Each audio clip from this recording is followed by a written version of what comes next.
पर इस वक्त एक अहम खबर उत्तराखंड से, गैरसैंण से। उत्तराखंड बजट सत्र का आज चौथा दिन है। 2 दिन पहले सत्र से निलंबित विधायकों ने मुद्दा उठाया था कि जो कार्रवाई की गई है, विधायकों को निलंबित करने की जो कार्रवाई हुई है, वो पूरी तरह से गलत है।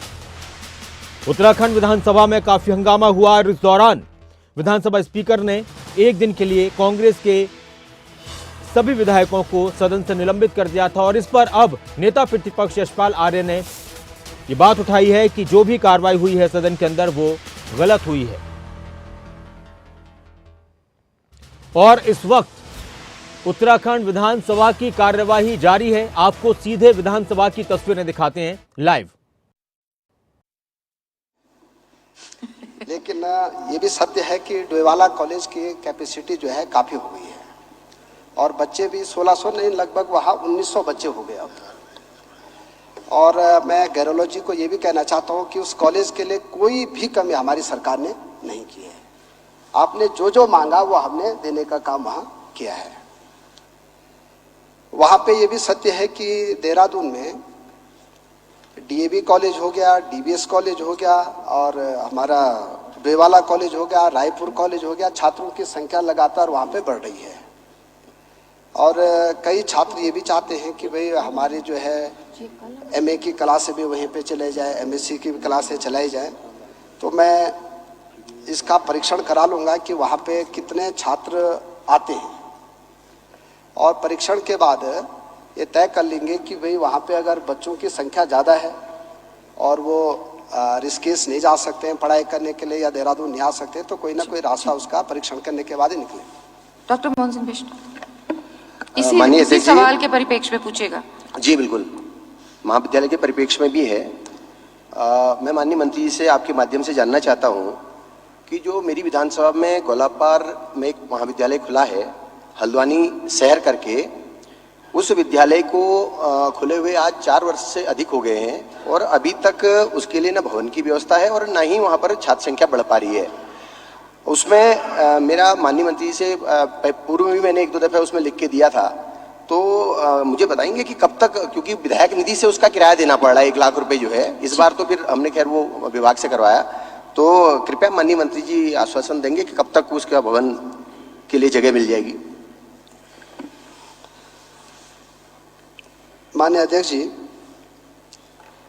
चूँकि हल्द्वानी में जो हमारा पीजी कॉलेज है वहाँ पे 10,000 से ज़्यादा बच्चे पढ़ाई कर रहे हैं। फिर एक महिला महाविद्यालय भी वहाँ पे है, वहाँ पे भी लगभग 3,000 से ज़्यादा बच्चे पढ़ाई कर रहे हैं। फिर हमने ये भी तय किया कि हल्द्वानी में बच्चों का बहुत प्रेशर है, तो एक नया डिग्री कॉलेज गोलापार में खोलने का तय किया था हमारी सरकार ने और 4 साल नहीं हुए उसको। चूँकि आप विधायक जी कह रहे हैं तो मैं उनकी बात नहीं काट रहा हूँ, क्योंकि वो हमारे बहुत अच्छे विधायक हैं, पढ़े हैं। थोड़ा 2 साल कम कर दो, उन्होंने 2 साल बढ़ा के बोल दिया है।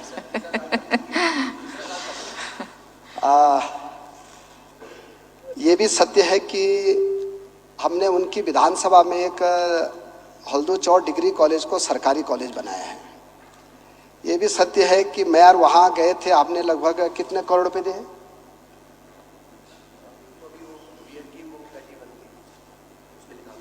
जितना पैसा उन्होंने मांगा हमने उनको पैसा भी दिया वहाँ। ठीक। गोलापार में जैसे ही जमीन हो जाएगी, क्योंकि मैंने भी उसकी 2-3 बार समीक्षा की है और डीएम को भी कहा है, अपने विभाग के अधिकारियों को भी कहा है, अगर 1-2 महीने में भी जमीन हो गई तो पैसे की दिक्कत नहीं, हम डिग्री कॉलेज को बहुत जल्दी बनाएंगे। जमीन चूँकि राजस्व विभाग देता है और मैं तो सदन में कहना चाहता हूँ कि डॉक्टर साहब थोड़ा प्रयास करेंगे तो जल्दी जमीन मिल जाएगी हमें। उत्तराखंड सदन की कार्यवाही चल रही है विधानसभा की गैरसैंण में। वहीं दूसरी तरफ कई मुद्दे हैं, बजट को लेकर भी प्रतिक्रियाएं सामने आ रही हैं। कांग्रेस के विधायकों के निलंबन को लेकर भी सवाल उठे हैं। ज्यादा बातचीत के लिए इस वक्त हमारे साथ राव शफात अली, हमारे ब्यूरो चीफ उत्तराखंड से जुड़ चुके हैं। राव, मैं कांग्रेस के विधायकों के निलंबन पर बात करना चाहता हूं कि यशपाल आर्य कह रहे हैं कि जो भी हुआ है वो गलत हुआ है, गलत तरीके से इस प्रक्रिया को अपनाया गया। और क्या कुछ कह रहे हैं कांग्रेस के विधायक विधानसभा अध्यक्ष की इस कार्रवाई पर?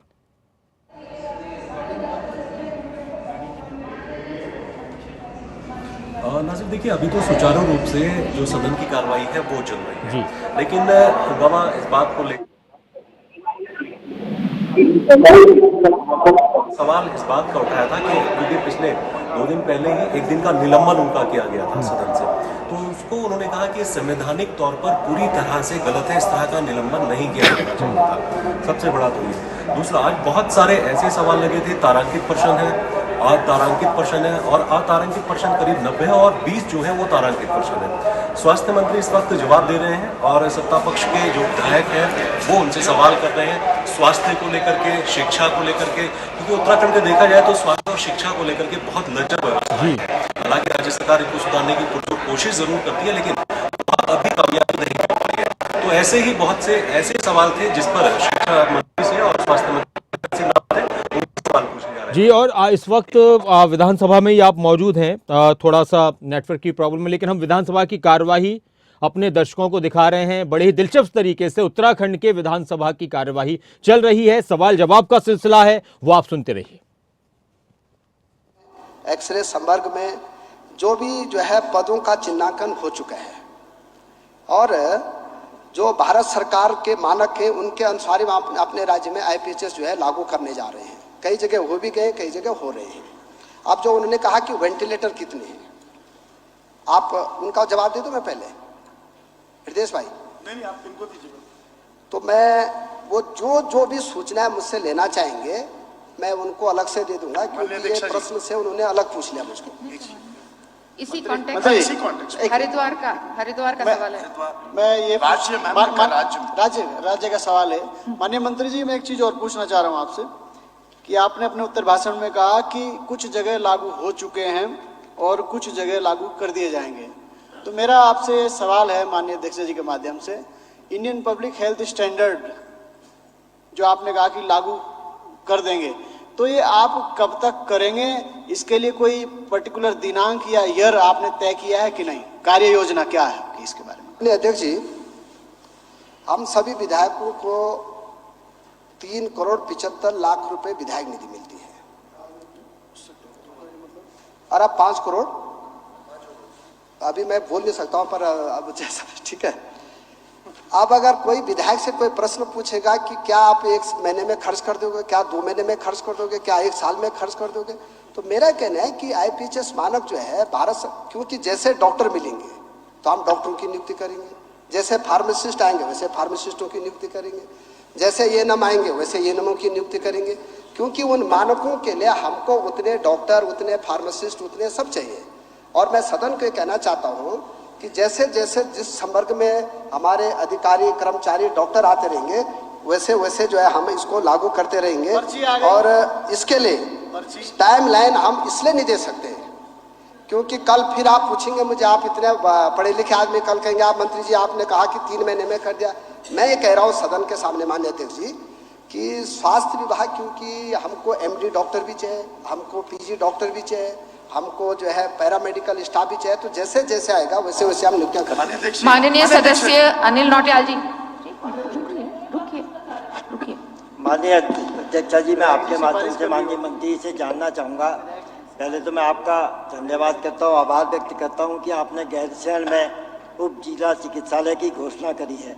तो मैं आपके माध्यम से जानना चाहता हूँ कि उप जिला चिकित्सालय गैरसैंण में कब तक हमको जनता को जो सुविधाएं उपलब्ध होनी चाहिए वो सुविधाएं उपलब्ध करा पाएंगे, और साथ ही सिमली में महिला बेस चिकित्सालय का भी वहाँ पर उद्घाटन हुआ है। वहाँ पर भी अभी ना तो चिकित्सकों की पूरी नियुक्ति हो पाई है, ना टेक्नीशियनों की, और वही स्थिति माननीय अध्यक्ष जी गैरसैंण में है। मैं जानना चाहता हूँ। माननीय मंत्री जी रुकिए, अभी बारी सबको जवाब होने दीजिए। माननीय अध्यक्ष जी, सबसे पहले तो मैं अनिल नौटियाल जी को ये बधाई दे रहा हूँ कि गैरसैंण में उप जिला चिकित्सालय हमारी सरकार ने घोषणा की था और वो बन के तैयार हो रहा है। काफ़ी गति से उस पर काम चल रहा है और अभी 1 महीने पहले OR में खुद आए थे, उसका भूमि पूजन भी कर चुका है, लेंटर भी पड़ने वाला है उसका।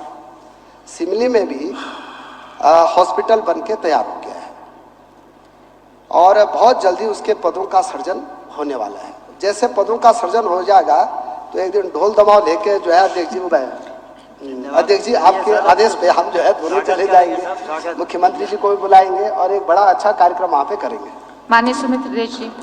माननीय अध्यक्षा जी, मंत्री जी ने जो अपने उत्तर भाषण में बातें बोली हैं, मैं उनसे बस ये जानकारी चाह रहा हूँ कि मेरे गृह क्षेत्र में हल्द्वानी में 2 प्रमुख अस्पताल हैं।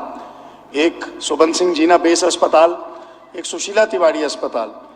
इन दोनों अस्पतालों पे क्या IPHS, क्योंकि ये सबसे पुराने अस्पताल हैं इस पूरे प्रदेश के, IPHS के क्या सारे मानक वहां लागू आप करा पाए?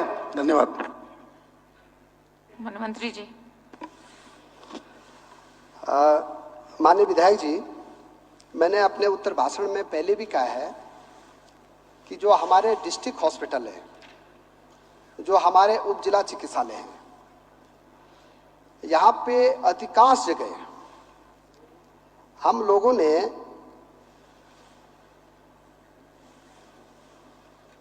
ये प्रयास किया है कि IPHS मानक जो है यहाँ लागू किए जाए। लेकिन अभी हमारे राज्य में सर्जन की दिक्कत है, क्योंकि अगले उसमें आएगा, उनका प्रश्न है किनका, वीरेंद्र भाई का।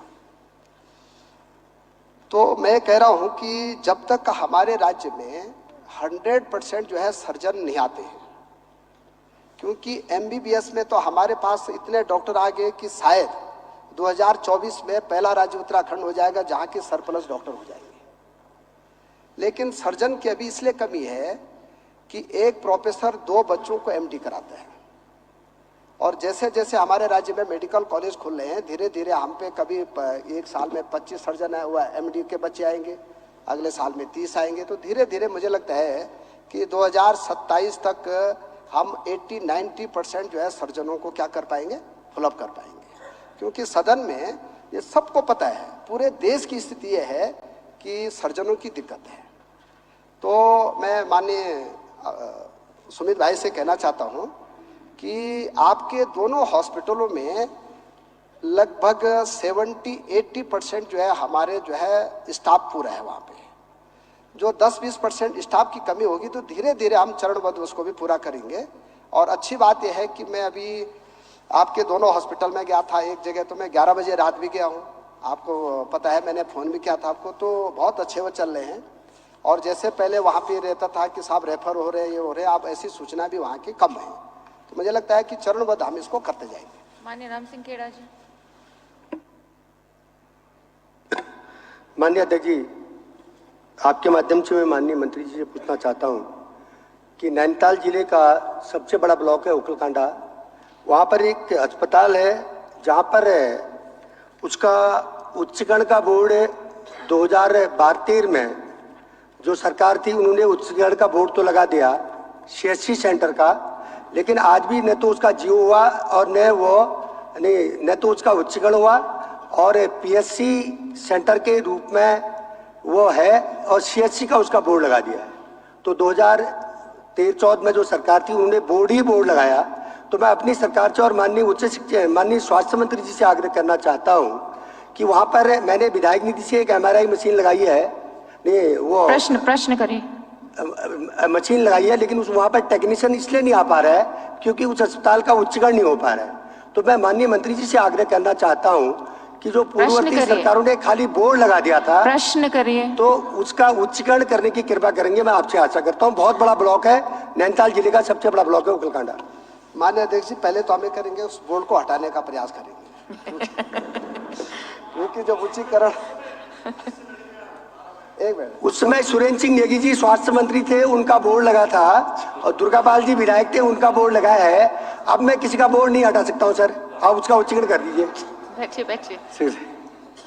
देखिए, मैं चूंकि सत्र होता है माननीय अध्यक्ष जी, मैं ऐसा आश्वासन नहीं दे सकता हूं कि हम क्या करेंगे, लेकिन चूंकि उखलकांडा की सच में स्थितियां बहुत विकट है और वहाँ के मरीज जो है 30-30, 40-40, 50-50 किलोमीटर जो है वो नैनीताल आते हैं या हल्द्वानी आते हैं। तो ये भी ठीक है कि हम उसका परीक्षण करेंगे, परीक्षण करने के बाद में कोई बात बताओ।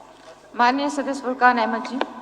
माननीय अध्यक्ष जी, माननीय मंत्री जी ने अभी थोड़ी देर पहले कहा था कि रुड़की बहुत अच्छा अस्पताल है, और ये भी बात सही है कि जिला हरिद्वार का 20 सेंटर रुड़की होता है। वहां पर आज तक अभी फिलहाल हाल में कोई सर्जन डॉक्टर नहीं है। कब तक के सर्जन डॉक्टर यहाँ पर आ जाएगा? माननीय मंत्री जी। एक भी सर्जन डॉक्टर नहीं, ऐसा नहीं होगा। अभी मंत्री जी, पूरे जिले में एक भी सर्जन डॉक्टर नहीं है, पूरे जनपद की मैं बात अभी आप कर रहा बैठिए, आपका अगला सवाल है, बैठिए। सर्जन है, ऑपरेशन हो रहे हैं भैया, अगला प्रश्न लगा हुआ है आपका प्रश्न। सर्जन है, माननीय मंत्री सर्जन है, ऑपरेशन हो रहे हैं वहां पर, ऑपरेशन लगातार हो रहे हैं, सर्जन है वहां पर। सर्जन है कह रहे हैं ना, सर्जन वो कह रहे हैं, वहां के विधायक कह रहे हैं सर्जन है।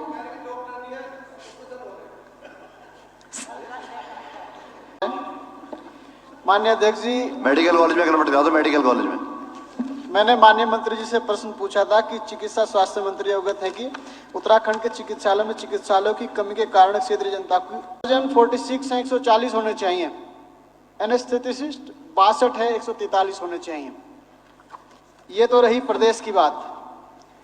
और मैं जनपद हरिद्वार सीएमओ की एक पेपर है, उसकी रिपोर्ट मेरे पास है, जिसमें पूरे जनपद हरिद्वार में एक भी सर्जन नहीं है, फिजिशियन मात्र एक है, और पूरे प्रदेश में डॉक्टर्स जो है 414 कम है, और अकेले जनपद हरिद्वार में 125 डॉक्टर कम है, जो पूरे प्रदेश में कम डॉक्टर का।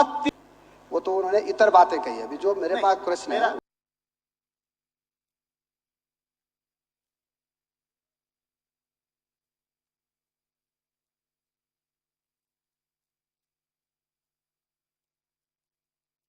रावत विधायकों के सवालों के जवाब दे रहे हैं, अपने अपने क्षेत्र के मुद्दे विधायक उठा रहे हैं, अस्पतालों को लेकर, स्वास्थ्य सेवाओं को लेकर, और लगातार सवाल जवाब का सिलसिला जारी है।